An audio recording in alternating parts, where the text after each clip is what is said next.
This is In the Final Analysis. I'm Jim Yockey.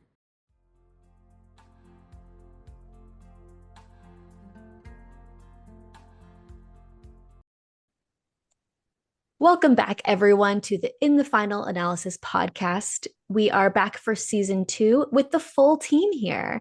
I am Kylie, Wisdom Financial's Media Support Manager, and here is Jim Yockey, our Managing Director, and Joe Frederick, our Financial Advisor. Hello, guys. Hi, Kylie. How are you? Doing good. Excited to be back with you all for the podcast. Yes, once again. Yeah. Yeah, we had a great first year. Looking forward to more. This is going to be good. Yeah, me too. And for our first episode of season 2 here in 2026, we're going to do something a little bit the same and a little bit different. Last year, we started off our season talking about different financial advisors, what we do at Wisdom, how we answer your questions, and then went on to different topics about behavioral finance and investing and finance topics going on in the world right now. And so we're going to start off a little bit similarly today, talking about how you can find the right fit for your trusted finance professional. And it's going to be a little less formal for our listeners this time, a little more conversational. So feel free to be thinking about what we talk about today and your questions that come up. And feel free to reach out to us after if there's anything you'd like to know more about.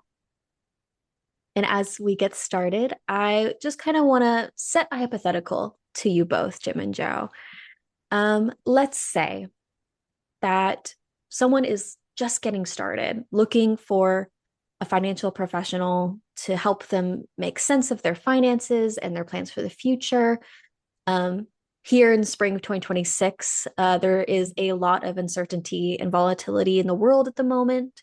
So being able to get a good educated grasp on what you can, including your finances and making sure that your future is looking bright is so important. So let's just say that our hypothetical person totally new to the thinking about this field. If you guys could kind of explain some of the things that a person could expect to encounter when they're approaching financial services. Uh-oh, we could write a book about this. Maybe we did. But anyway, let me just kick it off from a historical point of view. When the first concept is that we all have, not we all, generally, many people have the idea that that investing is just too hard. We can't do it ourselves. Some people then are on the opposite polarity of that, thinking that they have all the answers and they know their lives better than anybody else, and so they can make all those decisions. And somewhere in the middle are the rest of us that know that we're smart enough to get it done.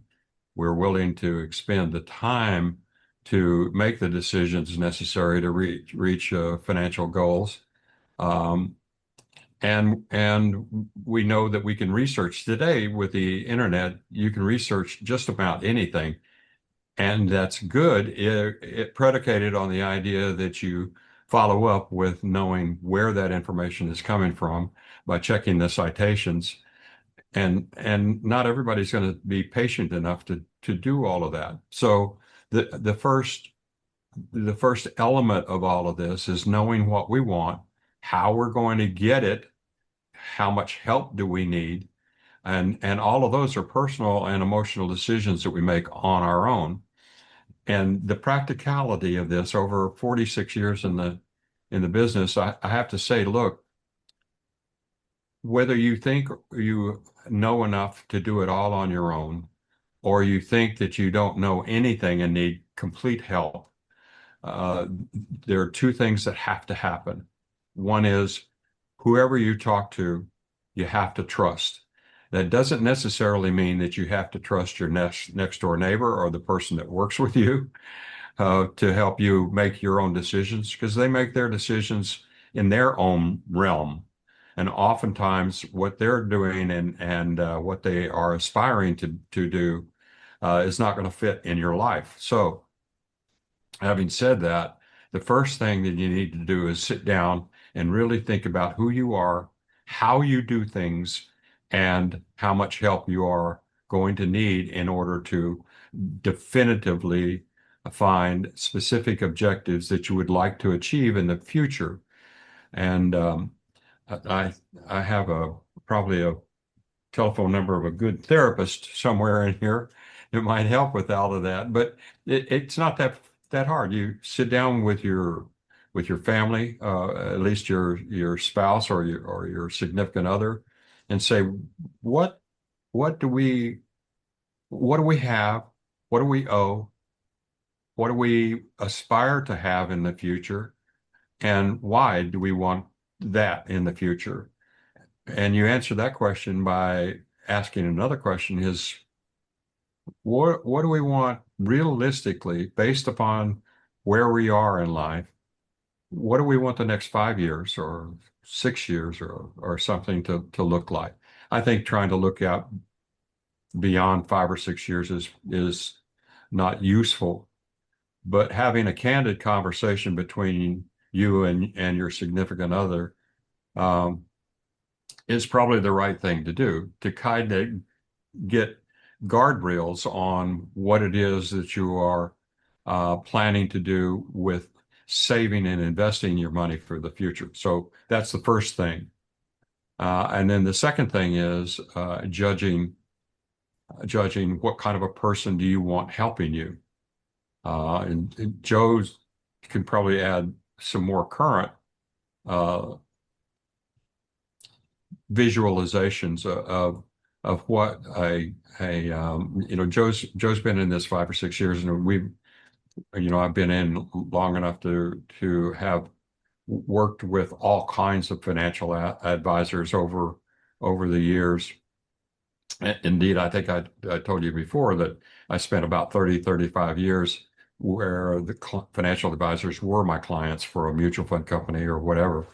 Um, and so I developed a much different outlook of what financial advisors are thinking and feeling when they start talking with a person than some of the ones that might be today, because the attitude, the aptitude of potential clients and clients today is significantly a change than what I grew up with in the business. So, Joe, what what are some of the insights that you give, not only about what you believe a financial advisor of whatever age and a client of whatever age, probably the younger ones, are going to really look at hard before making a decision to get help and what kind of help?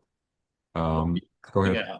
You obviously pointed out that the biggest feature is of trust, being able to trust. But I think another important idea you want to look at when looking at a financial advisor is someone that listens, because that's where you're really going to build that trust. You don't want to sit down to an appointment because, like Jim said, it is emotional and it's your personal money. It's everything you want now and in the future.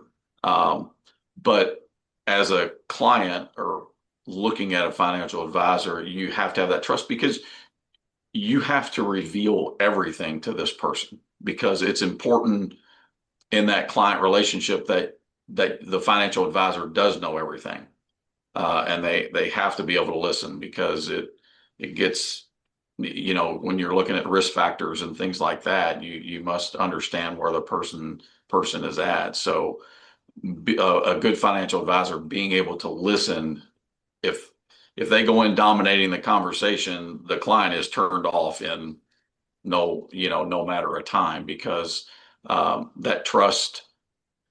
Now I've used this reference before. It's like, you get online, you buy a plane ticket, you go in, you pick your seat, you get in, you sit, you don't meet the pilot, you don't know, but you just trust to the fact that they're going to get you where you need to go. You don't know how they got you there, You don't know how they had to route around storms or anything like that, but they get you to your point safely. And that's part of building that trust is the financial advisor was going to get you where you want to go and in a safe manner, built on trust and being able to listen. And it's, very, very, very important in building that relationship. Yeah, I think, that's a really important point as well. When you're making that judgment, many people go in with as you alluded to, a, a, a feeling that they shouldn't tell them everything. But if you can't tell, it's like a doctor. We do that with doctors too. We don't tell them everything, you know. But the more you can reveal to yourself comfortably, the better the relationship is going to be. And it also will allow you to see the reaction of the financial advisor to the various stages of learning, the various stages of planning that you have.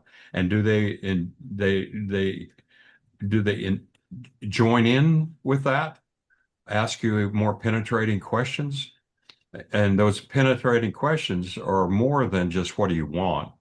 Although what do you want is a good way of trying to determine whether you're looking at goal-oriented or not making mistakes, but other questions that go deeper than that. Why do you want this?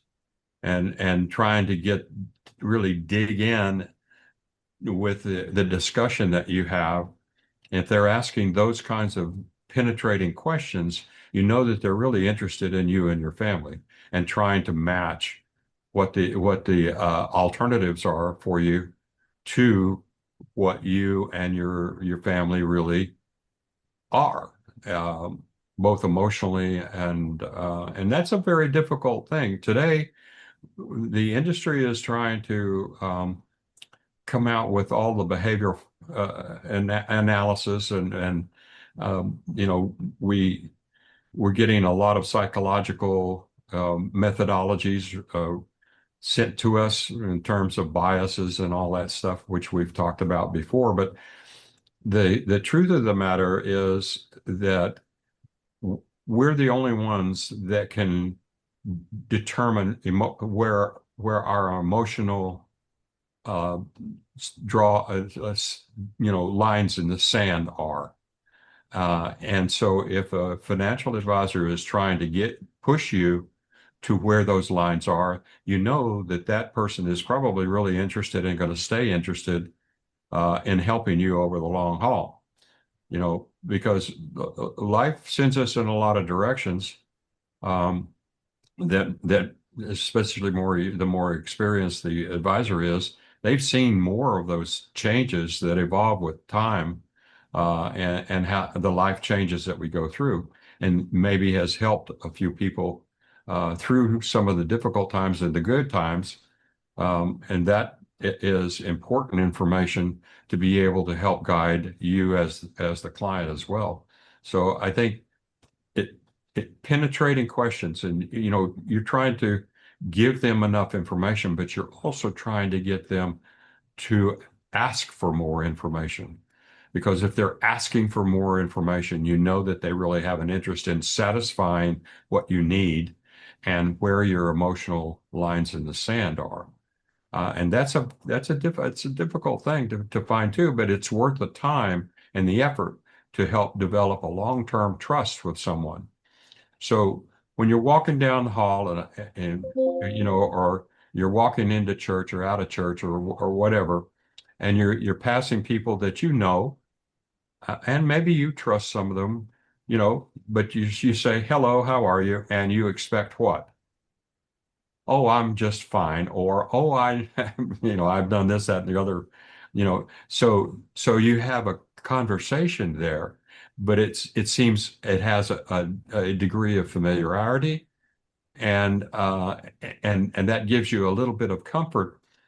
But if they don't really dig in to some of those questions when you sit down and actually talk to them, if they don't dig into those, maybe they're not really interested. Maybe they're interested in something about you that has nothing to do with what you want.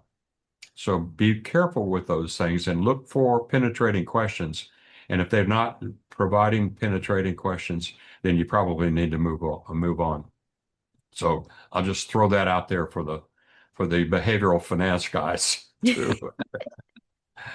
No, that's so true. Yeah, that you guys are so right. Being able to sit with yourself and your family and know where you're at before seeking someone who's going to be talking with you about putting together investment portfolios or insurance products or manage money accounts, all those different things that the advisor handles or tries to sell you. Um, Being able to know what you're really interested in for your own journey is a great way to know if the professional that you're consulting to see if you want to be their client cares about that or just cares about getting hired. Yeah, what you're alluding to there is I'm more in interest. I'm more interested in the money that I make rather than the money that you make. That's a wrong-headed thing right there. That's a big flag, right? So, Yes.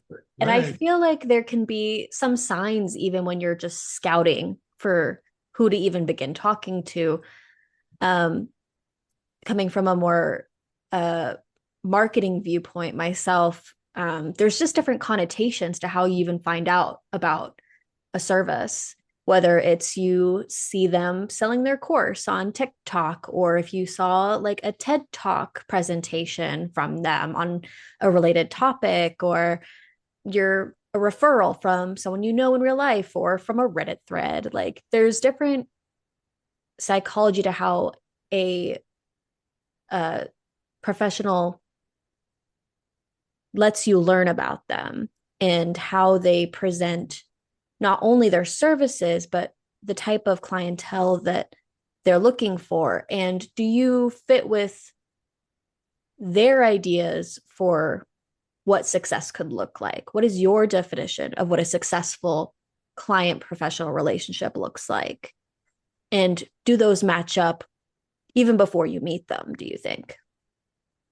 well, this one I'm Well, going to leave to Joe. I So, think, and Kylie, you hit on an important feature of, somebody, a family or whoever, a couple sits down and they start pulling all their information together, maybe 401ks from both jobs, and we have this life insurance policy, and what do we do with these CDs we have in the bank? All that information. But you said it just a second ago of knowing where you're at. A lot of these people, even though they have all this information, they don't know or understand where they're at. And that's where a good financial advisor comes in. But again, to be able to share all that information, to build that trust and knowing that, this person is going to help you understand where you're at and build that roadmap for you to get to your objectives and goals that you have as a family. And that's a very, very important feature of finding out where you're at if you don't know. Uh, and you that know, trust and being able to listen is yeah, vitally important. that brings up a very good point. That's the reason that we do a financial retirement plan or a wealth plan for people before we ever start talking about what to do with their money.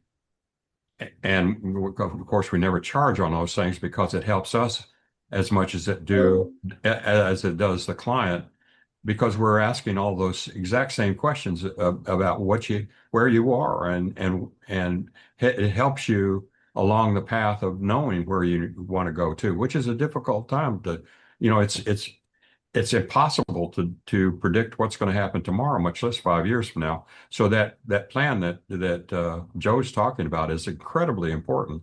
Now there are a lot of companies around that are saying we're financial planners. We'll build a financial plan for you. We'll do a retirement plan for you. and we only charge you about $6,000 for whatever, you know. But why they're asking you to pay for that is a mystery to me when it helps the advisor put you on the right path more than it does anything else. And it's, you know, if you want an estate plan, go to an estate planner, which is a lawyer. And but if you want a financial plan, the financial plan has to come from a joint meeting of the minds and putting all of that information in a in a plan that you could touch and you can talk about and you can review. And I think that's part of what you were talking about, Joe, right? Yes, definitely.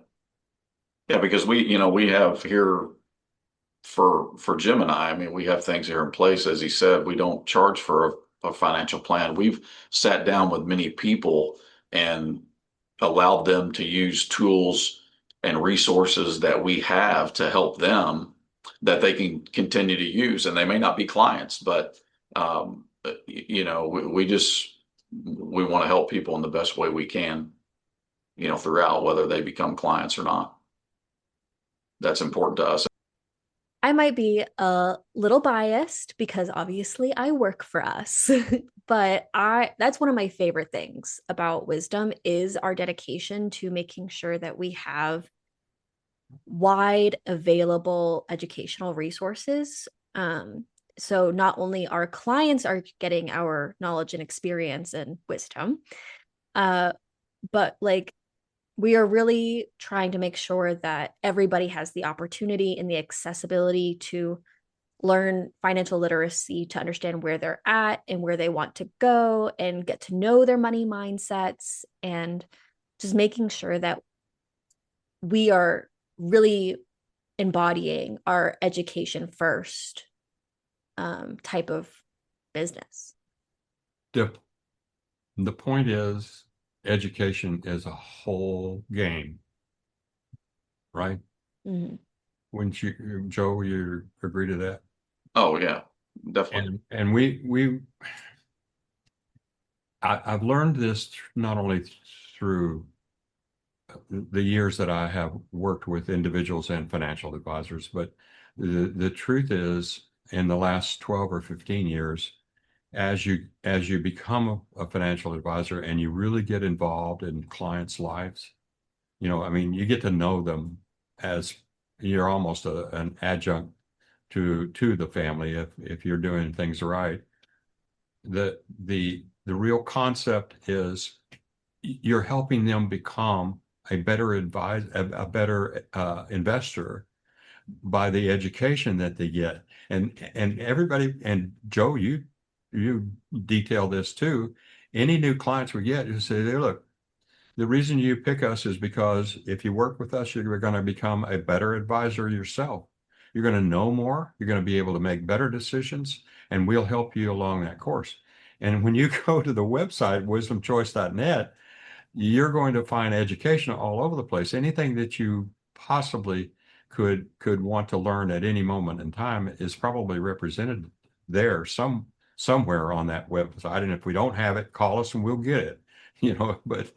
But education is paramount, and it is more important these days than pretty much anything. I mean, Joe, talk about what you see and can get online that people might look at, and especially some of the environment that you work in. The fact of the matter is that they're getting their information off the web. They're trying to make decisions based upon what kind of information they're receiving off of the web. Or talk about a little bit about some of the stuff that you've run into where people have said, well, we're doing this because blah, blah, blah. And they run into the bumper of the stopped car or what. Yeah. I mean, obviously we send out information on a monthly basis to what, Kylie, well over 1,100 people, maybe. I mean, that are not clients or, just emailing, just information on what we do. I mean, obviously white paper education, the podcast that we're doing in the final analysis, education, and it's not just the education we're giving is not just it's not financial advice. It's on different topics and areas that will educate people and help them learn about what is going on in the financial world.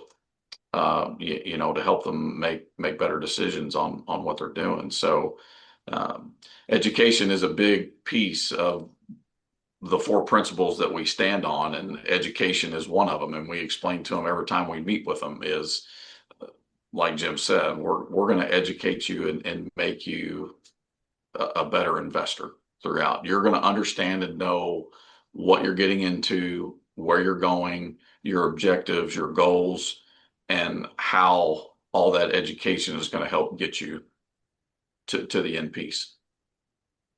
Sounds like a commercial for for wisdom. But the truth of the matter is that a good financial advisor is going to be an educator.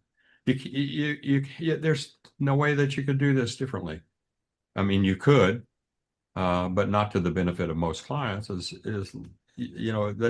what an advisor is a teacher, and I know that Joe has run into some of the people that he's dealt with that have had retirement funds, and um, it's it's amazing where they get their input to make decisions. Wouldn't it say that to be true? Yeah, yeah. What's an example of that? Yeah, just thinking about it. I think the biggest thing is it's most people I run into. It's not so much the education they get; it's the lack of education that they get. When you talk about building a relationship and what we're talking about, a lot of times with um, people they're not getting that education. They're not getting that really talking to advisor. It's a standard thing that they're getting done for them, and they don't understand what they're invested in or how it's invested. And that's those are important features, and that's a lot of what I run into is they're like, well, I don't know. I don't know what I'm invested in. I don't talk to anybody. I don't see anybody. Uh, and that's an issue for these people not being educated and understand what they need to do or because obviously nobody's talking to them about things we've been talking about is gathering that information and getting objectives and getting goals for these people on where they want to be at the end goal of retirement and how they want to do it. And that's more of what I see is the lack of education in it than what they're actually educated in. I mean, maybe this is just me, but I would feel very uncomfortable if someone I was working with who's helping me manage my finances wasn't explaining the reasoning behind their guidance or their advice, or like having like overconfidence and be able to predict things that we all know is way too unpredictable to feel that way about. And like, I don't know, just like any way of being like, oh, this whatever strategy will work. Like, okay, but is that going to work for me? Like, do you understand my objectives and my motivations? I don't know. I personally find that untrustworthy if someone was just like, oh yeah, I got it. You don't have to worry or know anything. Like, no, I want to Mhm. know what's happening with my money. Right. And Jim and I work strictly on best interest of what is good for the client and making sure anything that we talk about or what we do is not only in the best interest of the client, but it's suitable for the client. And it has to be suitable for the client and, possibly for a lot of other people, as well. So because each individual you talk to or each possible client is different and they have different goals and they have different objectives. So what is the best interest for one client may be different for another, and something may be suitable for one client that's not suitable for the other. So just again, you hate to keep repeating yourself, but just gathering that information and everything you have, because we have to work with the best interest of our client, and that's what we do. It's for the client. It's not for us. It's for the client. Yeah, an interesting part of all of that is a lot of times when we're talking with new people, is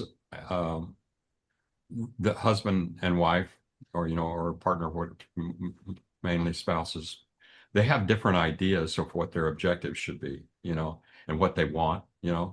So one of the interesting things that I have tried to do is I'll make a list of 5 items, and they'll have those same five items. You know, this is what you want to accomplish. This is what you don't want to accomplish. Blah blah blah blah blah. Okay, five things, and I ask them to rank them, but they're not in the same order. Okay, so I give one to one, and the other to the other, and say, okay, I want you to rank each one of these, and don't look at each other's. Don't even think about cheating here. You're gonna rank them based upon your own feelings, okay? And you'd be amazed at how different they are just between the couples. It's amazing. For example, I don't want to lose any money and I want to make a lot of money. They may be a complete opposite. Very rarely does that ever connect. They rank it the same. It's amazing. So, and if you don't try those kinds of things to think about how the whole family structure is working together in order to get down the road on the future, much less try to predict the future or even plan for the future sometimes, it's very difficult. So that demonstrates to them that there are differences that they need to talk among themselves about and agree on, and we'll help them do that. And that's part of being a good, a good helping person to educate people on how to make that step into the investment world. Um, I mean, it's really comical, but it's really true. You should see their faces when they do you get through it. So what? It starts an argument sometimes. Uh, You have to say, wait a minute, wait a minute. Yeah, but what a great point, because when you talk about individuals and then you talk about client, them investing together, personalities, like you said, are just they're dynamic to deal with. Um, but then it's on, then the other thing we have to look at too with personalities is how do they learn? I mean, and that's what we have to be able to do, is to be able to educate and get a couple like that, what he's talking about, the dynamic, and get them together. Uh, Not only do you have to be able to listen and learn the personalities of what kind of person, but you've got to learn as an advisor how they learn. So Right. you can explain it to both to where they can come to a common agreement where they both understand, and that is fun in a process as well.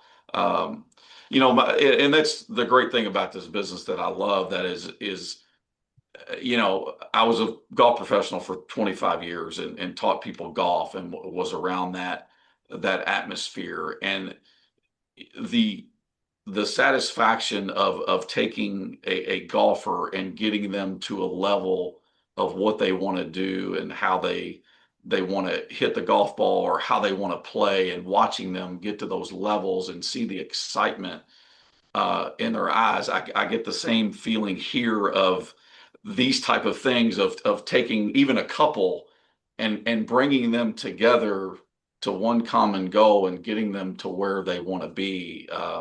It's exciting. It really is, and that's I really enjoy it because I've always loved working with people, so it's fun. And you ought to see him hit a golf ball. Whew. I think the guys on the moon are going to catch it. Yeah, and to follow up on that, I feel like it's also in learning the people and in learning their processes, the two-way street of that being useful for the future of the professional relationship is so strong. Like being able to get that initial learning process down so that when situations change or goals change or feelings change, whether that's like comfort in the risk tolerance or changes in the family, such as, having kids or getting a divorce or taking care of aging parents, or, as situations change, being able to utilize the tools that you learned and built together in the beginning can stretch out so that you have a much more efficient and smooth process in the future when you need to make changes to the financial plan or the portfolio or the whatever products that you're working with, on that logistical level. Yeah, it's an education for us too. Every person is different, like Joe said, and their world may go through the same phases that most people go through, but their reactions to it and their applications that they apply the education and the decision strategies that they develop are different based upon not only the experience, but how they're emotionally attached to that experience. And so each time that we have a couple or an individual in here to talk about, they're giving us another education about how people deal with changes in life. There's one thing certain about investing. It's never certain. Uncertainty is part of the game. Yeah, and that's because prediction. If you look at some of the papers, perhaps we have in white papers that we've written about making good choices about and predicting the future. Well, nobody can do that. Uh, with any accuracy repeatedly. Not even weather people can do that. The last thing that happens with a money manager when they're trying to construct a portfolio is the last question is, how do I hope I'm right. If I'm wrong, maybe I don't get my bonus. So, so there are things that we can learn from individuals meeting with us too about their experiences and how they dealt with them. Not only that, but Joe and I have developed mechanisms that that help us to not only understand them, but help us to change the way that they make decisions about certain things. And that is a very subtle education that happens because there is such a trust reliance between advisor and client. And there are just Joe mentioned this earlier, and that is about listening. The thing that is important to us is not just listening to what they say, but it's listening to what they don't say, but more importantly, how they say it. Because we can begin to judge a lot about how they make decisions by knowing the answers to those questions. How are they saying? What do you want? Why do you want it? How you want it is just as important as anything else because it gives you the mechanism, the strategy that they use in order to try to get there.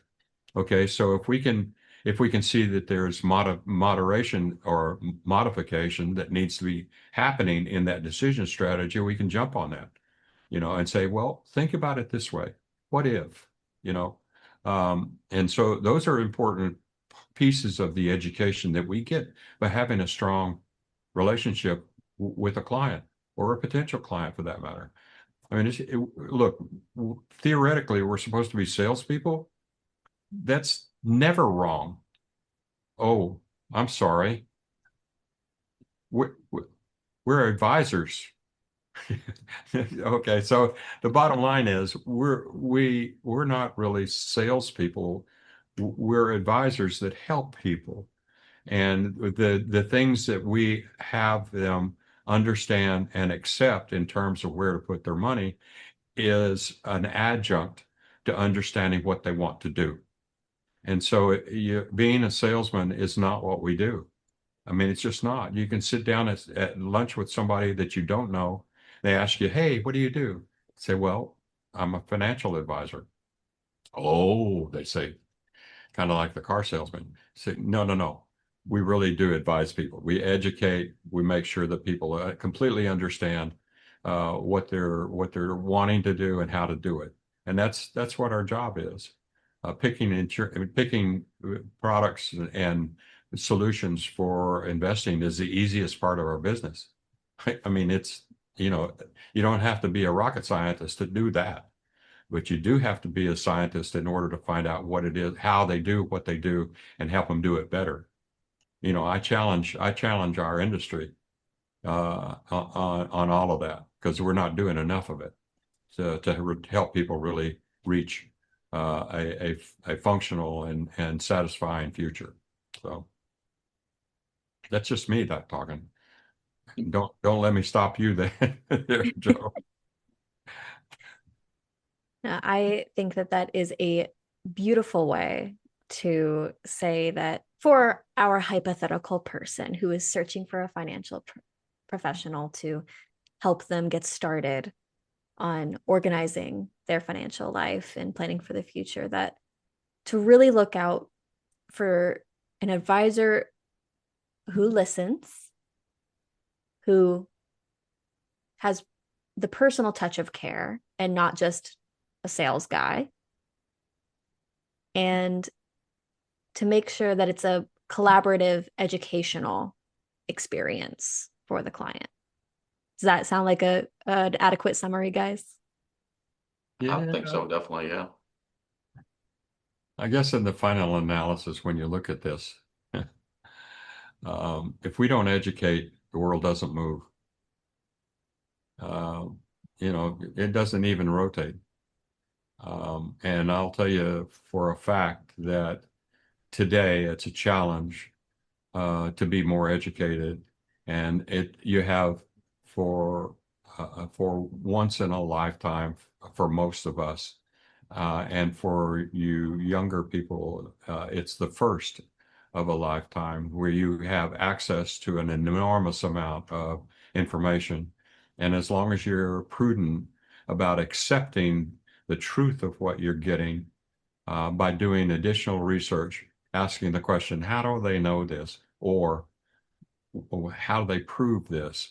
Um, and really becoming competent at evaluating education will make us a stronger nation and start the world moving in the right direction, I think. Couldn't agree more. And for them to get started on their research and education journey on their own, we've made mention of several of the resources that we have available to the public, including this podcast. We have a whole season and a half, including Minnesota's on special topics, on our In the Final Analysis podcast webpage, which is available on your preferred listening platform, videos on YouTube, written transcriptions, so you can consume it however is easiest for you. We have a wealth of quizzes and calculators and articles and videos, and our many white papers, which includes both evergreen and current event topics in the financial industry and on topics for investing, retirement, special family circumstances, and more. We always have more. We will never stop providing educational content for you all, but please let us know if there are certain topics you would like us to cover or certain questions that you have.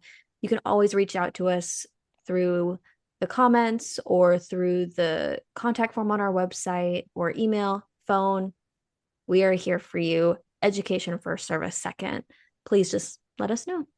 And you can also, on a monthly basis, get our emails so that you get a wrap up of what's been going on that month. You can sign up on our website there as well. Yeah, and let me tell you, you work with Joe and you love to play golf.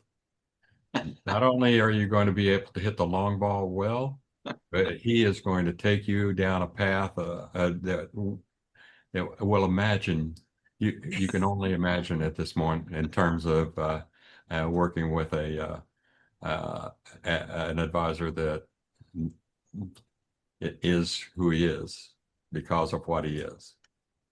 That's right. Yes, please join Jim and Joe on their outside meetings on the green to talk about Yeah. money and golf and psychology and who can hit the ball the farthest toward the hole. I clearly have not gone on enough outside meetings. But yeah, so thank you all for listening. Welcome back to season 2 of In the Final Analysis. Jim and Joe, is there anything else we'd like these beautiful people to know? Us. That's right. Come get to know us. It's all on our website at wisdomchoice.net. And follow us on social media as well, because you can see us there too. And come to the office. Come say hi. Indoor or outdoor meeting. Yeah. Yeah. As it gets warmer, probably preferably outdoor, but That's right. Exactly. All right, Jim and Joe, thank you so much for joining me for In the Final Analysis. We'll talk to you all next time. See you then. all right. Thank you. Yeah. Thanks for tuning in to The Final Analysis. We try to keep you informed. Be sure that you're on the email list and call us if you have any questions whatsoever. Discussions in this show should not be construed as specific recommendations or investment advice. Always consult with your investment professionals before making important investment decisions. Securities offered through Cambridge Investment Research, Inc., a registered broker-dealer, member FINRA SIPC. Advisory services through Cambridge Investment Research Advisors, Inc., a registered investment advisor. Cambridge and Wisdom Financial Management, LLC are not affiliated.